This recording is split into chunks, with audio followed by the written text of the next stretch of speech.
കൂട്ടുകാർക്കും നമസ്കാരം. Serial മാനിയ variety സ്റ്റോറീസിന്റെ ഏറ്റവും പുതിയൊരു വീഡിയോയിലേക്ക് എല്ലാ കൂട്ടുകാർക്കും സ്വാഗതം. ഞാൻ എത്തിയിരിക്കുന്നത് മൗനരാഗം സീരിയലിന്റെ നാളത്തെ സൂപ്പർ ഹിറ്റ് വിശേഷമൊക്കെ ആയിട്ടാണ്. അപ്പൊ നേരെ നമുക്ക് കിരണിന്റെയും കല്യാണിയുടെയും നാളത്തെ കഥയിലേക്ക് പോയാലോ. അങ്ങനെതാ നമ്മുടെ കല്യാണിയാണെങ്കിൽ മേഘ്നയെയും കാദംബരിയെയും അവളുടെ ക്യാബിനിലേക്ക് വിളിക്കുകയാണ്.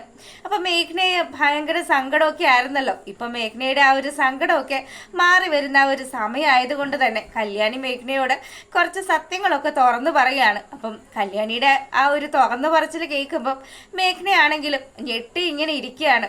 ചേച്ചി പറയുന്നതൊക്കെ സത്യമാണോ? ഞാൻ അപ്പോഴേ ആലോചിച്ചതാണ്. എൻ്റെ അർജുനേട്ടനോട് ആർക്കും അത്ര വലിയ ദേഷ്യമൊന്നും ഉണ്ടായിരുന്നില്ല. അർജുനേട്ടനെ ആരോ ആള് മാറി ഉപദ്രവിച്ചതാണ് എന്ന് ചേച്ചി പറഞ്ഞതുപോലെ തന്നെ ഞാനും അങ്ങനെ തന്നെയാണ് വിചാരിച്ചിരുന്നത്.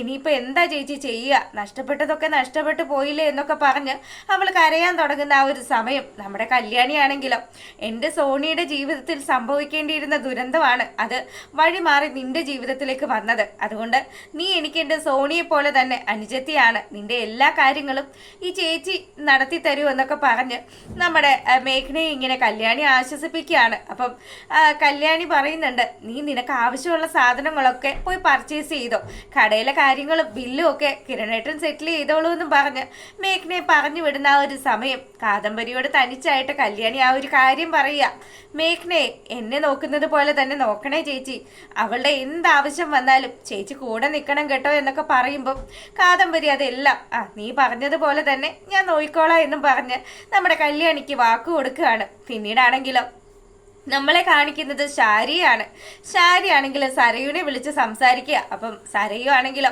എന്തായമ്മേ അവിടുത്തെ കാര്യങ്ങളൊക്കെ, എനിക്കിവിടെ ഇരുന്നിട്ട് ഒരു ഇരിക്കപ്പുറത്തേയും കിട്ടുന്നില്ല, അമ്മ എന്തായെന്ന് പറയുമ്പം മോളെ നമ്മൾ വിചാരിച്ചതൊക്കെ സത്യമാടി. നിന്റെ അച്ഛനെ ആ രൂപ പറ്റിച്ചുകൊണ്ടിരിക്കുകയാണ്.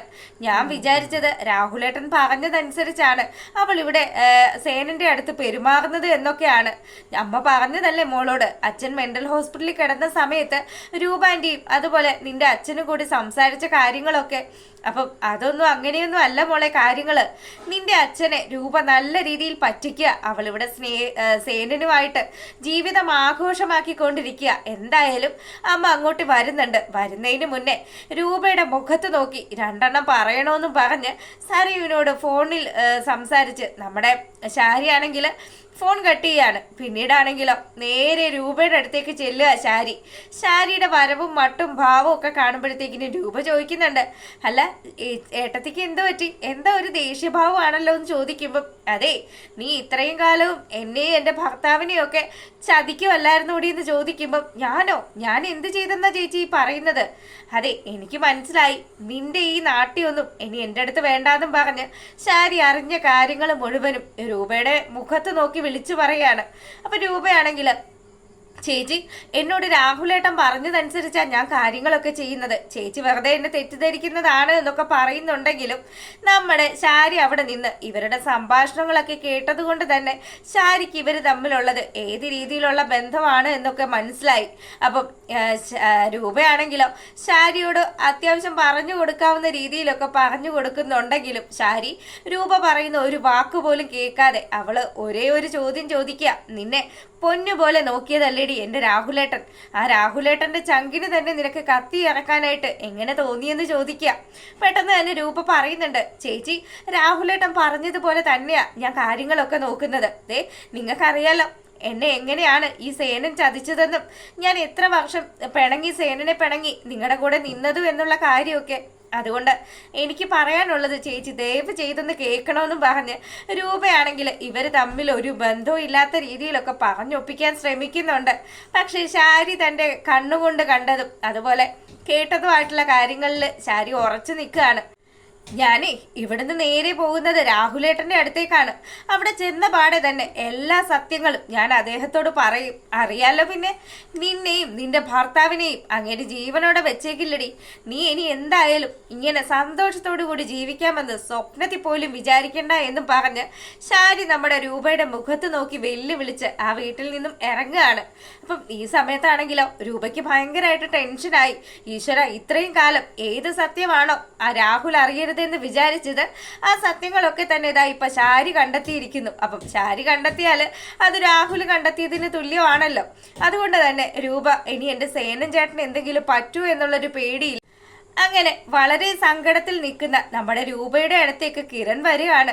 കിരൺ വന്ന പാടെ തന്നെ ചോദിക്കുന്നുണ്ട്, എന്താ എൻ്റെ അമ്മയുടെ മുഖത്ത് ഇത്ര വലിയ സങ്കടം എന്ന് ചോദിക്കുമ്പം അവിടെ നടന്ന സകല കാര്യങ്ങളും നമ്മുടെ രൂപ കിരണിന്റെ അടുത്ത് പറഞ്ഞു. മോനെ, നമ്മൾ വിചാരിച്ച പോലെയൊന്നും അല്ല, അവള് ചാരപ്രവൃത്തി ചെയ്യാൻ വേണ്ടി ഈ വീട്ടിലേക്ക് വന്നത്. അത് അവൾ നല്ല രീതിയിൽ തന്നെ വിനിയോഗിച്ചിട്ടുമുണ്ട്. ഞാനും നിന്റെ അച്ഛനും കൂടി സംസാരിക്കുന്ന കാര്യങ്ങളൊക്കെ മറഞ്ഞു നിന്ന് കേട്ടിട്ട് അതെല്ലാം എന്നോടിപ്പോ ചോദ്യം ചെയ്തു. അതും പോരാഞ്ഞിട്ട് രാഹുലിനെ എല്ലാ വിവരങ്ങളും അറിയിക്കുമെന്നും പറഞ്ഞ് അവൾ ഇവിടുന്ന് ഇറങ്ങിപ്പോയതാണ് എന്നും പറഞ്ഞ് നടന്ന സംഭവങ്ങൾ കിരണിന്റെ അടുത്ത് പറയുമ്പോൾ കിരണാണെങ്കിലും ആഹാ, അവർക്ക് അത്ര കണ്ട് ധൈര്യം ഉണ്ടോ അമ്മേ? അവര് അങ്ങനെ അങ്ങ് തിളച്ചു പോയിട്ട് ഒരു കാര്യവും, ഞാൻ അവരെ പൂട്ടിക്കോളാന്ന് പറയാണ്.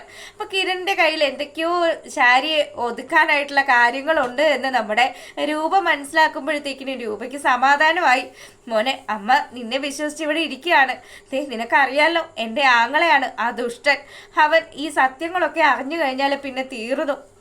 നമ്മളെല്ലാവരും ഇത്രയും സന്തോഷത്തിലാണ് ഇവിടെ ജീവിക്കുന്നതെന്ന് അയാൾ അറിഞ്ഞു കഴിഞ്ഞാൽ പിന്നെ ഈ സന്തോഷമൊക്കെ തല്ലി തകർക്കാനുള്ള കാര്യങ്ങൾ അയാൾ ചെയ്തു വെക്കുമെന്നൊക്കെ പറഞ്ഞ് രൂപ തന്റെ മനസ്സിലെ സങ്കടങ്ങളൊക്കെ കിരണിനോട് പറയുകയാണ്. കിരൺ ആണെങ്കിൽ അമ്മ വിഷമിക്കേണ്ട, ഞാനുണ്ടല്ലോ, ഞാൻ ഇതിനൊക്കെയുള്ള ഒരു പരിഹാരം കണ്ടെത്തി മടങ്ങി വരുള്ളൂ എന്നും പറഞ്ഞ് അവൻ ശാരിയുടെ പിന്നാലെ വെച്ച് പിടിക്കുക. അങ്ങനെതാ നമ്മുടെ കിരൺ ശാരിയെ വഴിയിൽ ചെന്ന് കാണുകയാണ്. അപ്പൊ ശാരിയാണെങ്കിൽ ഭയങ്കര ധൃതി വെച്ച് പോകുന്ന സമയത്ത് കിരൺ ശാരിയുടെ വണ്ടി ഫോളോ ചെയ്ത് ഓവർടേക്ക് ചെയ്ത് അങ്ങ് നിർത്തുക. അപ്പൊ ശാരിക്ക് മനസ്സിലായി, ഇനി ഇവൻ എന്ത് ന്യായീകരണമായിട്ടാണാവോ തൻ്റെ അടുത്തേക്ക് വന്നത് എന്നും വിചാരിച്ച് ശാരി കിരണിനോട് ദേഷ്യപ്പെടാൻ തുടങ്ങി. അല്ല, നിനക്ക് എന്താ വേണ്ടത്? നീ ഇപ്പൊ എന്തിനാ എൻ്റെ ഫ്രണ്ടിൽ കൊണ്ടുവന്ന് ഈ വണ്ടി നിർത്തി വെച്ചിരിക്കുന്നത് എന്നൊക്കെ ദേഷ്യത്തോടു കൂടി ശാരി ചോദിക്കുന്ന ആ ഒരു സമയം കിരൺ പറയുന്നുണ്ട്, ആന്റി, നിങ്ങൾ എന്ത് സത്യങ്ങൾ അറിഞ്ഞിട്ടാണ് ഇപ്പൊ അങ്ങ് പോകുന്നത്? നിങ്ങൾ എൻ്റെ അമ്മാവനെന്ന് പറയുന്ന ആ ബഗാസുരന്റെ അടുത്ത് എന്ത് പറയാനാ പോകുന്നതെന്ന് ചോദിക്കുമ്പം ശാരിയാണെങ്കിൽ, എടാ, നീയും നിന്റെ അമ്മയും നിന്റെ അച്ഛനും ഒക്കെ കൂടി കളിച്ച കള്ളക്കളികളെല്ലാം ഞങ്ങൾ കണ്ടുപിടിച്ചു.